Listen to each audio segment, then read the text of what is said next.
type of nutrition is saprophytic nutrition, or the plants are called as saprophytes. Saprophytes are the organisms which grow on dead and decaying matter. Decaying means spoiled matter, or dead and decaying, which is a matter is dead. Like example, if plant is dead, if tree is dead, or if animals are dead, these plants will grow on those organisms. Usually after rainfall, you'll observe that umbrella-like structures will be growing. Those umbrella-like structures are called as mushrooms. Those are called as mushrooms. So mushrooms are a kind of saprophytic plants. See, mushrooms are of different kinds, which I am talking here are the dangerous one, which are not eatable. You should not eat these kind of mushrooms. So these mushrooms, after rainfall, you will see umbrella-like structures are growing. Those are called as mushrooms. So these mushrooms, you have seen it, those will grow on the dead tree, or on the bark of the tree, or on the doors. Like this you have seen. So that means they grow on dead and decaying matter. If the matter is getting spoiled, or if it is dead matter, it will grow there. What it will do, it actually saprophytes are a type of fungus. Fungus is a kind of plant. So here they doesn't have, the saprophytes doesn't have chlorophyll. It doesn't have any chlorophyll. As they don't have chlorophyll, they can't perform photosynthesis. So what they will do, they will obtain all the nutrients and the food from the decaying matter, and they will survive. In this type of nutrition is called as saprophytic nutrition. Heterotrophic nutrition, saprophytic nutrition, both are depending on other organisms. Heterotrophs are depending on other organisms, saprophytes are depending on other organisms. Okay, this is the common. But heterotrophic nutrition, living organism is the host. But in the saprophytic nutrition, dead and decaying matter is the host. Okay, this was about saprophytes. And next one is another type of nutrition that is interesting. Okay, so the other mode of obtaining nutrients that we are going to observe is here about a special type of plants. So these plants will grow in nitrogen deficient forest. Nitrogen deficient forest. Deficient means where it is less. Okay, deficient means where the nitrogen is less. So these plants will grow in the forest, in the nitrogen deficient forest.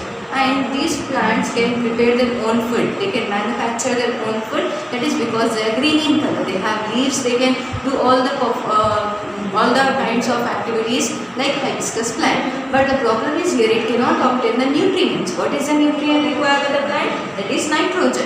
So as the nitrogen is required, but these plants are growing in the nitrogen deficient soil. So to fulfill the requirements of nitrogen, these plants will depend on insects. These plants will depend on insects. So they'll kill the insects and they'll obtain the nutrients, that is nitrogen, from the insects. And how they are able to do this, how they are able to catch this insects, or how they are able to trap the insects, let us see here. So as I said here that the plants are green in color, that means they can perform photosynthesis. So the leaves of the plants are modified. For example, this is the leaf of the plant, it is modified. It is modified into a picture. So what happens here, a structure will be growing here. That structure is like a jug.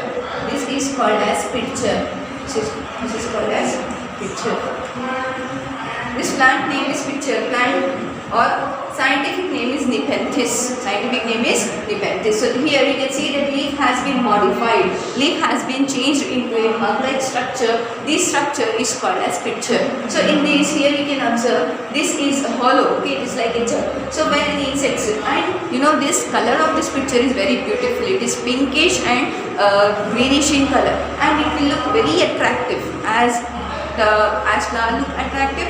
In the same way, this picture also looks attractive, and as it looks attractive, insects will come here.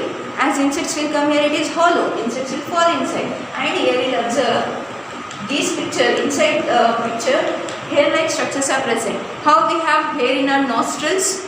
Nostrils. In the same way, here hair are present in the picture. So as soon as insects come here, these hairs will trap the insect, and it will kill the insect, and as it is killing, all the nutrients are digested by the picture plant, and again it is sent to the entire plant body. This is how obtaining nutrients will take place in the plant. These kind of plants are called as carnivorous plants. carnivorous plants or insectivorous plants. Carnivorous or insectivorous plants. What is meant by carnivorous? That animals which depend on other animals for flesh, for their food, right? So in the same way here, these plants are depending on other organisms. They are killing the organisms and obtaining the nutrients. So that's why these plants are called as carnivorous plants or insectivorous plants. So what is this? Let us see once again this carnivorous plants, about carnivorous plants. Few plants manufacture their own food because they have green parts that are leaf, but they cannot obtain the nutrients. So to obtain the nutrients, the leaf of these plants are modified into pitcher or special structures. Okay, in Nepenthes it is forming like a pitcher. In other plants in different way. So this modified to obtain, to trap the insects. And after trapping the insects, the juices of the insects are digested by the plant. In this way, plant will fulfill its nitrogen requirement. So this example, what is the common name of this plant? Pitcher plant. What is the scientific name of it? Nepenthes. And other examples are Venus flytrap and Utricularia. Drosera, Utricularia, Venus flytrap are some of the examples of carnivorous plants. Now in this plant also, in this type of nutrition also, only one group is getting benefited. That is what plants are getting benefited, whereas the other organisms are getting damaged. Next kind of relationship is symbiotic relationship. In this relationship, both the organisms will get benefited. In the above discussion, we have seen that only one part or only one organism is getting benefited. But in symbiosis or symbiotic relationship, when you are using the word relationship, you have to use symbiotic. If not, you can simply say symbiosis. You can also say symbiosis.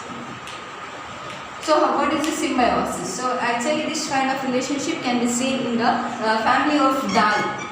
Dal family members. Dal family means pulses, grams. Okay, those family members, we can see this type of relationship. So in the roots of these family members, these are the roots of this plant.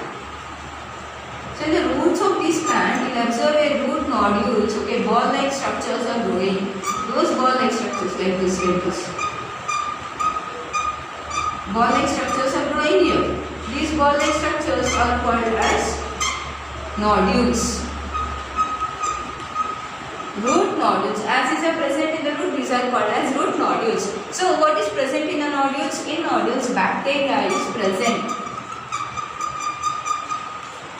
In these nodules, bacteria is present. So what is this relationship actually? So this is in this kind of relationship, both the organisms have mutual understanding and mutual benefit. Mutual understanding in the sense now, what plant is giving to the bacteria? It is giving shelter. So when this organism, bacteria is getting benefited. In the same way now, bacteria will help the plant in fixing the nitrogen. So here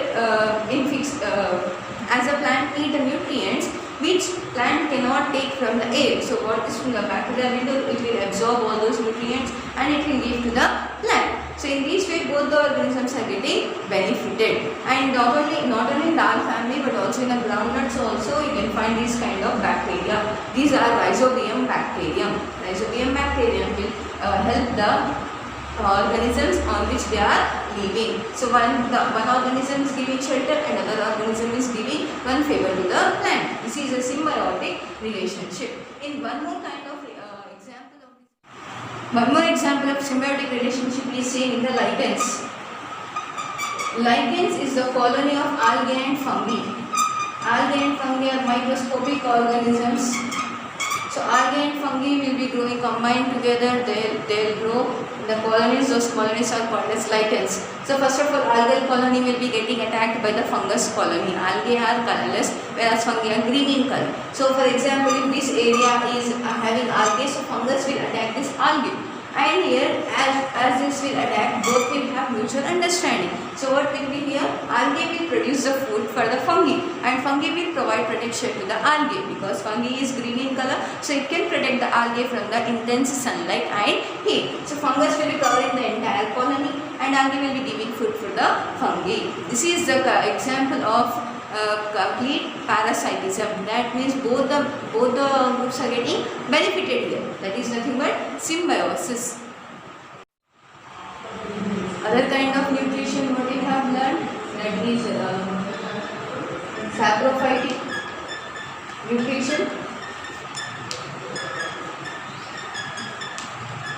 Saprophytes, carnivorous plants,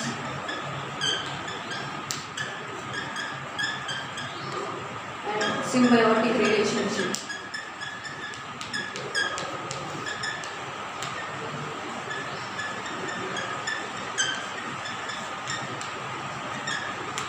So you have to learn about saprophytes, what are saprophytes, and about carnivorous plants. Saprophytes are the organisms which depend on dead and decaying matter. Example, we'll learn about carnivorous plants, where they live, how they are modified, what part of it is modified. We have discussed about nepenthes in this video. Then about symbiotic relationship. Okay, go through these topics thoroughly and properly.